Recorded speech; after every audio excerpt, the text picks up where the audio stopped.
Hi everyone, I'm going to try again. Thank you again for joining us live tonight for our fortnightly Facebook live chat. My name is Jo, and together with my husband Mark, we own Your Perfect Invite, a wedding stationery company dedicated to helping you find your perfect invite and all the other stationery you need for your wedding day. We are based in North Milton Keynes, where I'm sitting right now in our showroom, because we believe it's really important for you to be able to see, look, touch and feel your wedding stationery before you purchase it. We're not just another online faceless company, and that's really important to us. We've been in business now since 2009, and we've created stationery for hundreds of happy couples. And in today's Tuesday chat, we're going to be talking to Neil and Louise Jolly, hopefully, who got married just over 2 years ago now at the Tithe Barn in Long Crendon near Aylesbury. They had a really clear vision for the type of day they wanted to have, and we worked with them right from the very beginning with their save the date cards, and we were with them right through their on the day stationery, and then we finished up with their thank you cards. They wanted a festival vibe in a rustic location, but I won't go into too much detail about what their theme was, as I'll let them describe their version of their vision to them, themselves. So I'm going to bring in today's guests, Neil and Louise. Just bear with me. Hello. Neil and Louise, can you hear me? Yeah, we can. Yeah. How are you? We're very good, thank you. It's all very stressful, this live stuff, isn't it? No. We're on it though. We're good there. So I've just done a brief intro. I'm not sure if you heard me. Just explain that you've been married now for 2 years, almost to the day. Well, 2 years and about a week, isn't it? 1st of November you got married. 1st of November. Yeah, perfect. So let's start right at the very beginning. And I love a good proposal story. So can you tell us about your engagement? I seem to remember it being quite a good story. Well, we had decided that we were going to get engaged for a long while. Yeah. And we had gone to the lengths of actually going to a jeweller's and designing a ring, picking up the ring with nobody knowing other than the jewellers. So we had the ring in hand, and I remember going into the jeweller's shop the day that we collected the ring, and I tried it on, and then they put it in a box, put it in a bag, put it in another bag, and it was very much like Love Actually, where they go and put it in and tie the bow. And I remember we walked out of the jewellers with this bag containing my ring, and it was like, we've got the ring now, but that was it. Yeah. You had spoken to all 4 kids beforehand in secret, so they knew the event was going to happen at some point, but nobody knew when. I think when we used to go away for weekends, all the kids were expecting to hear the news Imminently. and we just kept sort of like delaying it. I didn't really know exactly how it was going to happen or when it was going to happen. We had the ring. We even walked around a garden centre, I think, holding the ring in the gift bag. And it was just as well that it was in lots of packages, because it would have been out. It would have been out. Can I just try it on? No, we're going to wait. Keep on waiting.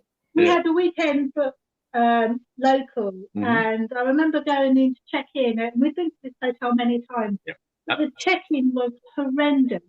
It seemed like every member of staff came out to see what was going on. No, the room wasn't quite ready. Another member of staff came out sort of like to see who we were and what the promotion was.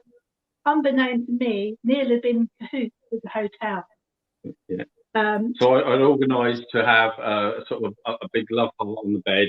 Organised to have all and the ring was on the table ready.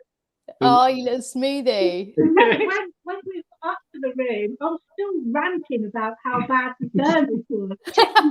Like that. I can't believe it. What was going on? I have to write a complaint email. I walked in, as soon as I saw the balloons and the flowers, that was it. There were tears, there was a full-on crying when you get the bogey bubbles. It was. And this was me knowing that we were going to get engaged. But it was still a surprise, not knowing when it was going to happen. Can you imagine if you'd have had no idea? Oh my goodness, I don't know. I was going to say, yeah, it was bad enough actually knowing that she was going to get engaged, but let alone having something planned. We went out one and there was proposals. So yeah, good. Yeah, bubbly in the room, so all good. Oh, brilliant. So once you got proposed then, what was the once you got proposed, once you got engaged and the proposal was done, what was the first thing you did sort of in the preparation for planning your wedding? What was the first thing you started to plan? I think it was working out who we were going to invite. Well, we kind of had an idea because it's both of our second marriages. So effectively, we knew that we wanted something that was quite us, which was sort of quite lively, but actually it was about us, not about pleasing everybody else, which was really the main thing, really. And because Louise and I obviously do quite a lot of festivals, and at that point in time we were doing quite a lot, and we were doing a lot of shows on top of that. We kind of had the idea in mind that that's what we would like to do. So we came up with Jolly Fest. I love it. I loved the whole theme. It's one of my favourite all-time themes. Not just because of the fact that you went for the festival, because that meant something to you, but that you completely branded it with your own name as well. And I think it was having that sort of logo, Jolly Fest 2019, and that was it, right from the Save the Day, right the way through. So thank you, guys. And everyone knew it was us then. Yeah, and I think that's where you came in when we were obviously designing it, because you've then got a link that you can attach everything to. So you can work around having that motif right the way through. And you know, we've been to quite a few weddings where maybe the invites are one type of style, something else. You know, the actual stuff on the table is another thing. We were quite keen to make sure everything was tied in, and that's basically where your services came in, really. Yeah, so that's I think we met about 2018, wasn't it? You came into the studio, I think it was. I had to look back at the date. It was mid-November 2018. God, that seems forever ago now. No.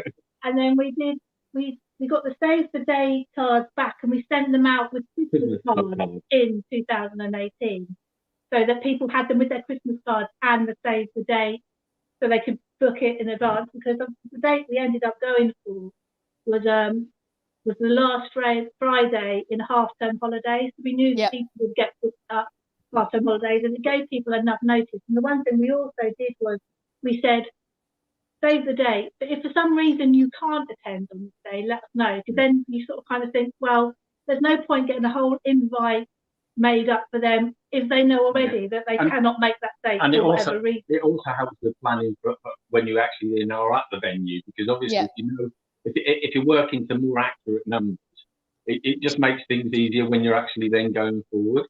Yeah, that's a really good tip. So usually the save the date's only got the sort of date on, but you guys did use it to sort of, if you know you can't make the date, then please let us know in advance, and you've got to save yourself some cash then on some invitations as well.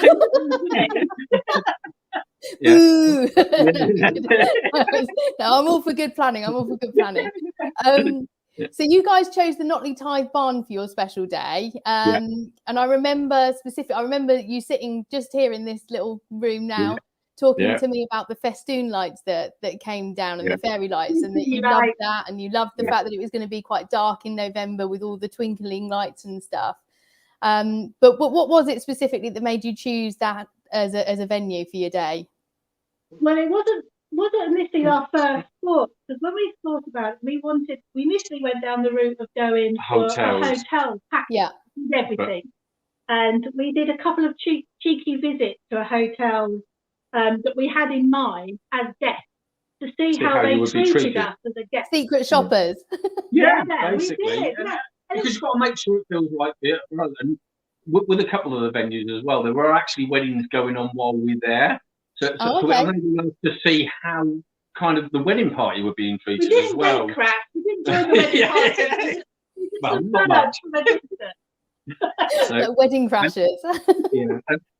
And I think to start with, we were looking at that sort of one size fits all type thing. So, which is what hotels generally do, because you can have all the accommodation, you can have all the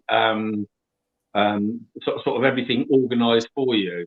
But then once we went through a few venues, certainly with the Notley Tithe Barn in particular, we just kind of fell in love with it when we were there. And I mean, at first we were a little bit unsure, because there's no accommodation there. Yeah. And we had quite a few people coming from quite a long way away. So we've got relatives down in and Cornwall, and we've got relatives who are Canada. We have people from kind of up north as well.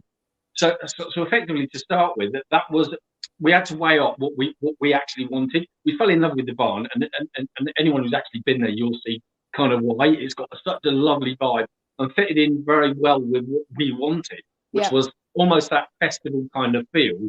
But not having a marquee and like that. Because it was too cold in November. I mean, we had originally thought that we were going to sort of have a spring wedding, but someone got impatient. So we ended up going for the first kind of day that was really that fitting for us and fitting with the holidays. And we were fortunate enough that Notley was kind of free that day.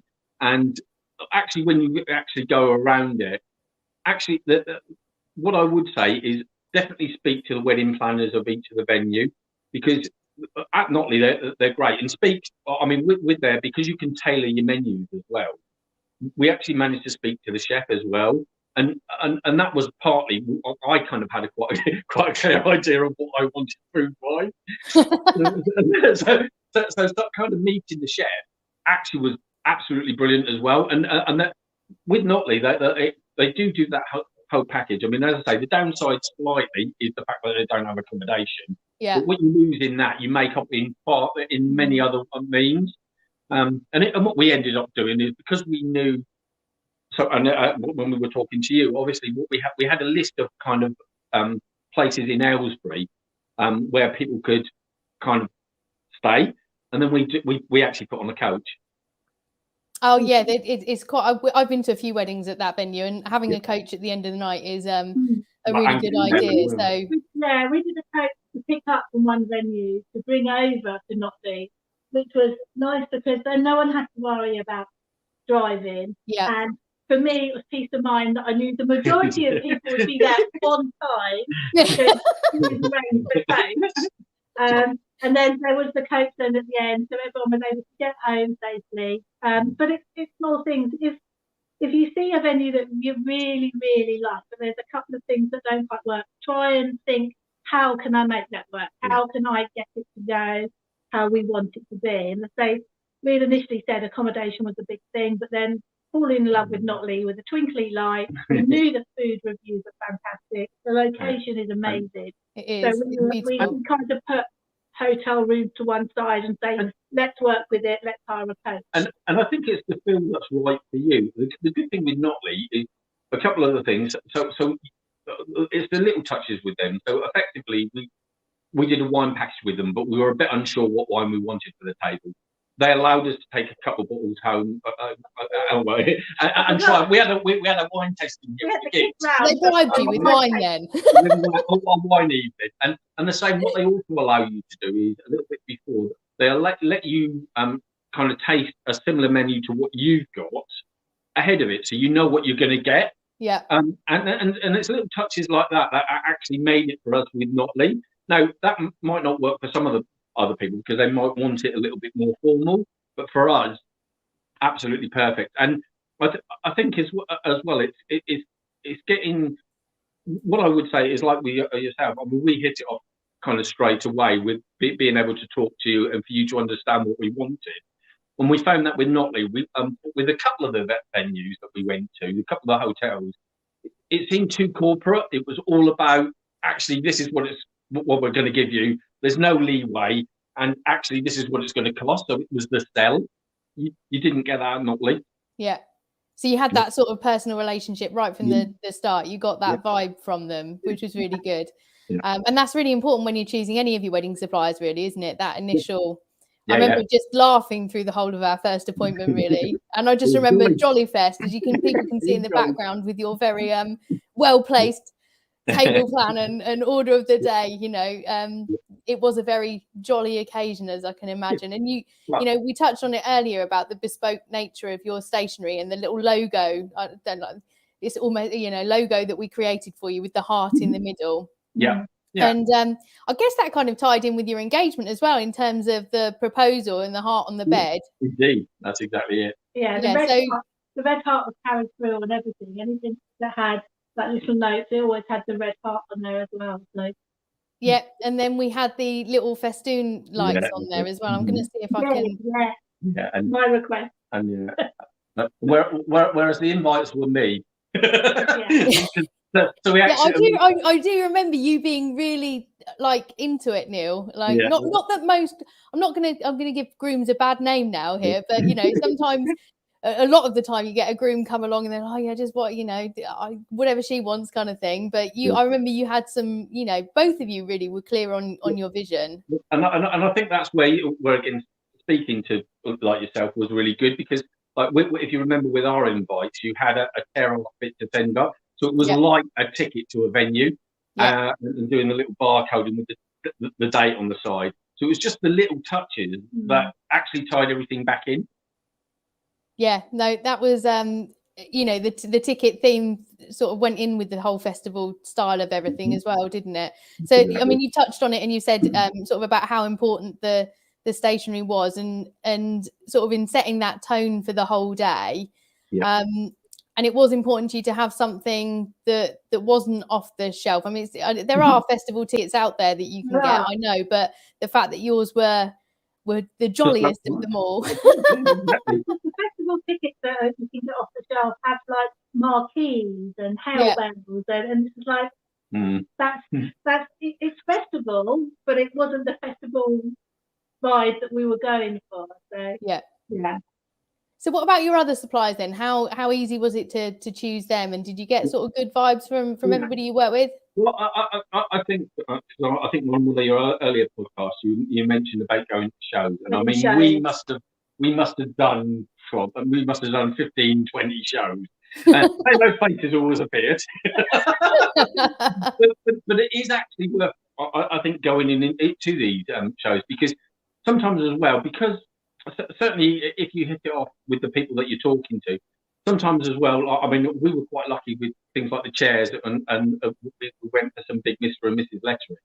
Now, with those, we actually managed to negotiate up kind of our own prices with them as well.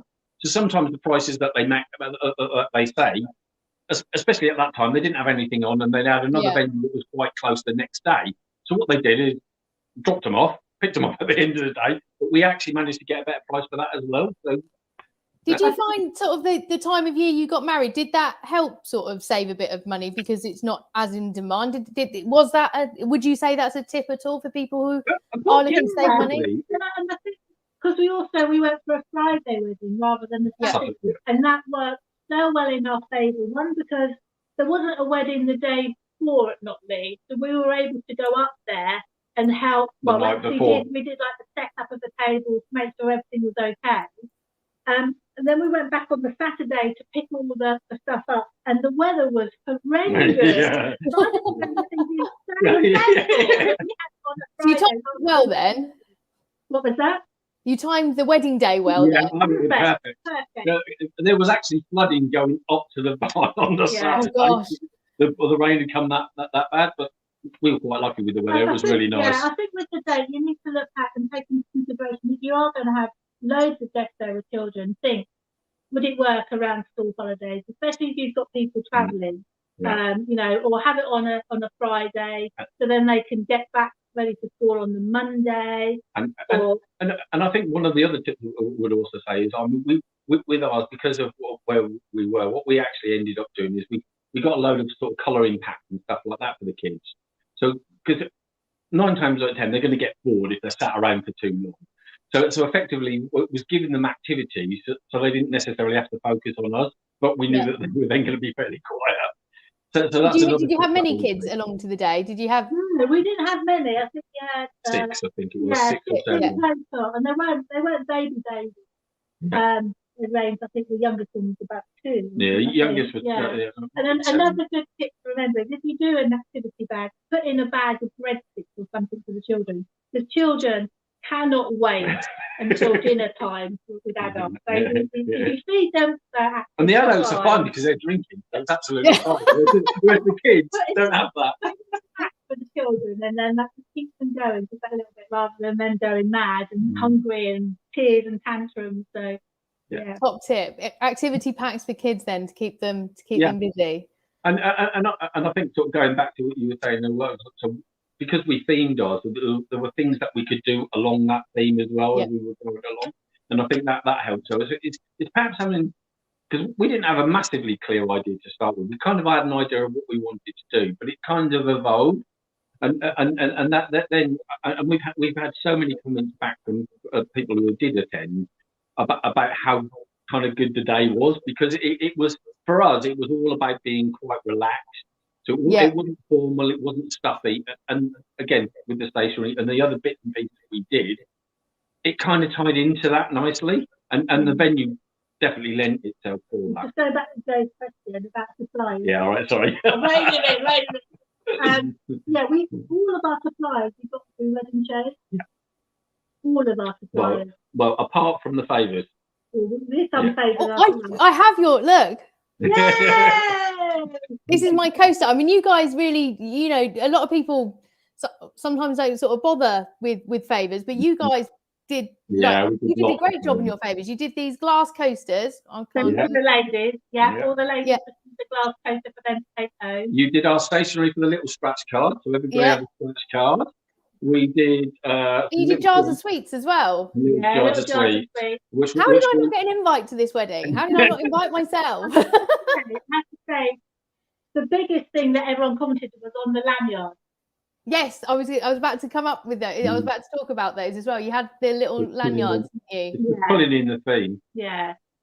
So, but yeah, all suppliers we got through wedding fairs really, and I think it just gives you that chance to talk to them. Mm-hmm.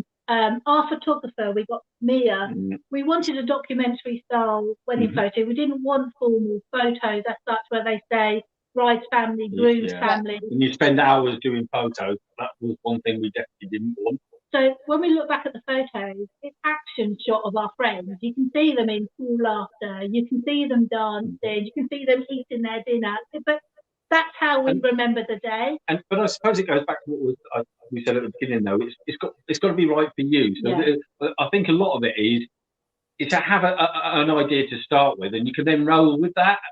But I think the main thing, certainly second time kind of round, is the fact that it was all about having fun and being us and enjoying the day rather than trying to please everybody else. You're not going to do. Yeah. No, but I think the invitation really did set the tone for that, didn't it? I mean, you couldn't have got more relaxed, fun vibe than how the ticket style festival kind of invitation was. And then obviously all you were on the day stationaries we've touched on matched as well. And for your tables with the festival theme, you named them all after stages, didn't you? Yeah. So what we did was, I think the table planning was the hardest thing of the wedding. Who was going to put on each table? And you're always going to have somebody, great Uncle Fred, who is like, where do we sit them? Once we put names together on each table, we then looked to see who was on that table, and then we could name that table according to the people. Yeah. So all our tables were named after the people on that table. So for us, we were on the main stage. You were on the main stage, weren't you? And we had people from Perth and Cornwall, and the venue down there, which we've been to, is called the Pavilions. So we tied that in. We had with the youngsters, we had the up and coming stage, new talent stage. So again, it's bringing that theme through right the way through. Yeah, I love that, and I love the way you thought about not only sort of the fact that you were naming your tables after stages to fit in with the festival theme, but you went to the effort of naming the tables after sort of it was in sympathy with the people who were actually sat on the table as well. Believe you me, that took the longest out of everything we did. Yeah. Did it? Would you say that was your biggest challenge then throughout the whole of your wedding planning was doing the table plan? Yeah. I mean, we were fairly chilled about kind of what we wanted, and we had a fairly good idea of what we wanted, but we were open to kind of offers as we were going through. So most of it was fairly easy, and we went away from having lots of kind of family 3 times removed coming. It was all about kind of friends and family who were close to us, so nearest and dearest. So effectively, that made it life quite a lot easier because they all know what we're about. So then they realised how the theme kind of worked. And as I say, sometimes I think obviously for sort of young people, quite often that they're a bit hamstrung because obviously if they've got people who are helping to contribute towards it, then effectively they feel as if they have to invite people. We didn't have those constraints, which meant that we could theme it completely for us.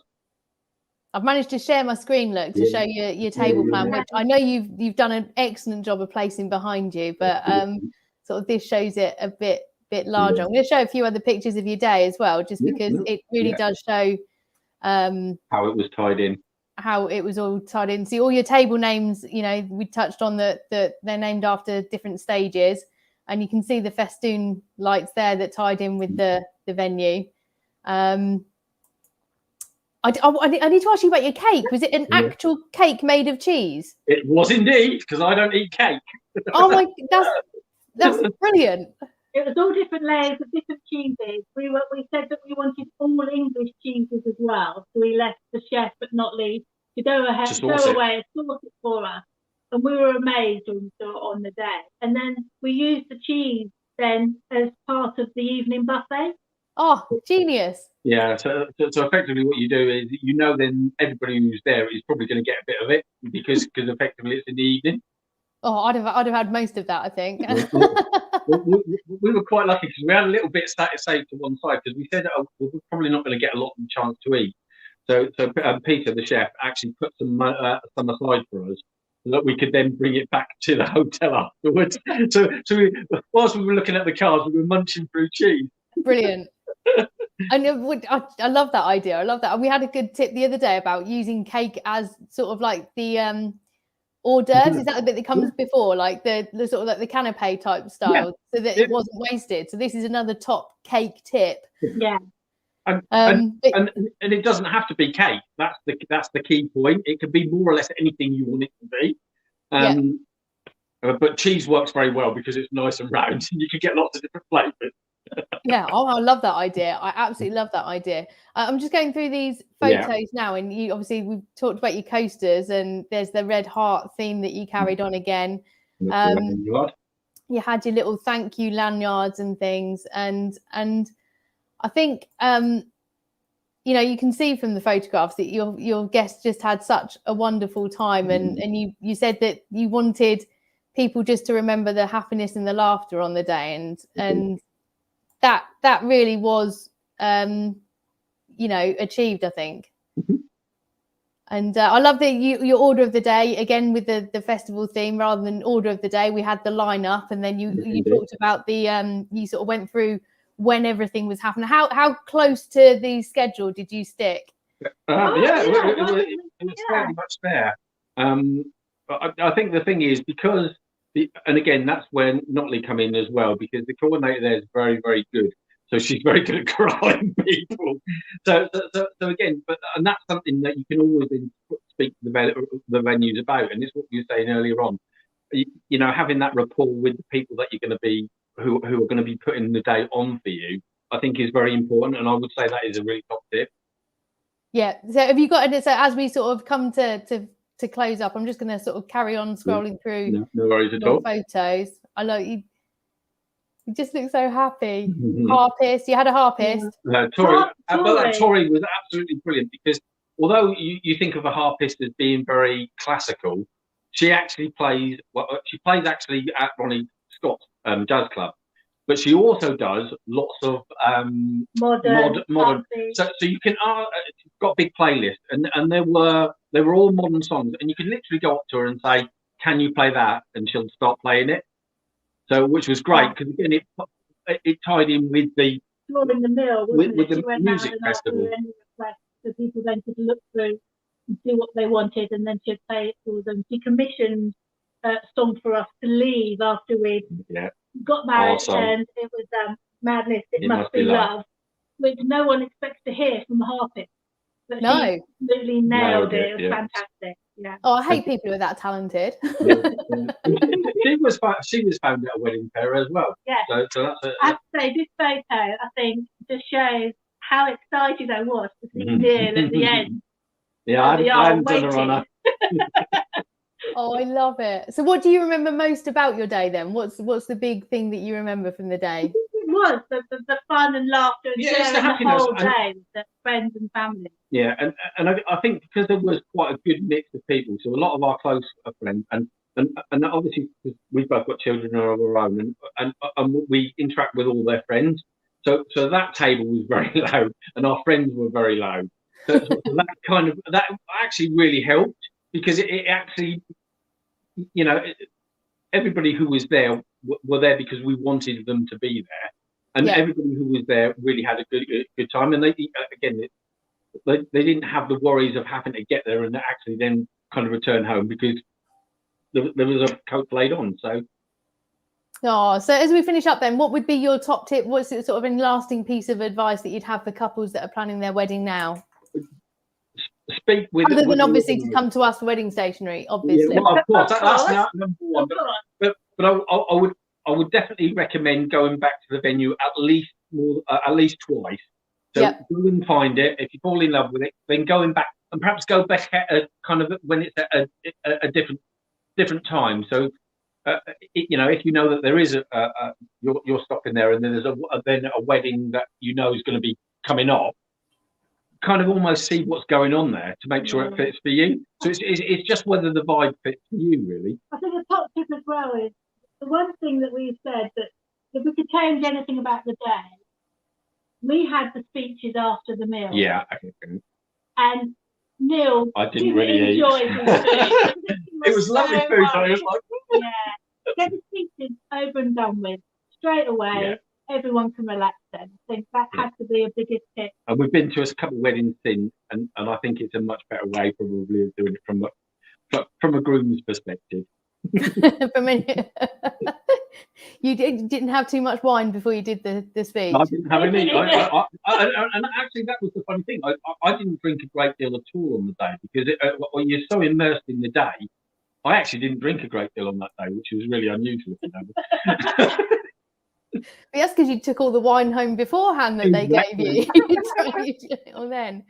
Well, thank you guys. That has been absolutely amazing. I've really, really enjoyed getting back in touch and having a chat with you again. And the only thing now really is for you to divorce so we can do this all again. No, you can marry each other again, but like 10 years time or something. Yeah. yeah, 10-year anniversary. We'll see you in 8 years to go. Yeah, exactly. But thank you ever so much. Yeah, Thank you. no worries at all. And I hope to speak to you hopefully before 8 years. But thank you. Really appreciate your time. Yeah, well, no problem at all, Joe. Thanks Cheers, a lot. guys. Bye-bye. Bye. So that was Neil and Louise Jolly, and I hope you got some really good tips there. Lots of things that I found of interest, like the cheesecake. What a brilliant tip that is. But I think overall, the thing that I took most from the chat is that you really need to think about how you can make your special day yours and yours only. And don't settle for anything that, you know, just because somebody else has had it. Don't settle for it. This is your day, and you need to do it your way. And that's something that we fundamentally believe in at Your Perfect Invite. We believe that it should be your perfect invite and matching stationery and not somebody else's. So if you are in the middle of planning your wedding at the minute and you've enjoyed that chat and you want to take some tips, then fantastic. And even more fantastic would be is if you could come and visit us at our showroom in Milton Keynes, or hop onto our website at www.yourperfectinvite.co.uk. Or of course, you can always follow us on Instagram at Your Perfect Invite and on Facebook at Your Perfect Invitation. Or just give us a call. We would love to see you. And we would love the opportunity to work with you on your stationery. But thank you ever so much for watching, and we hope to see you again soon.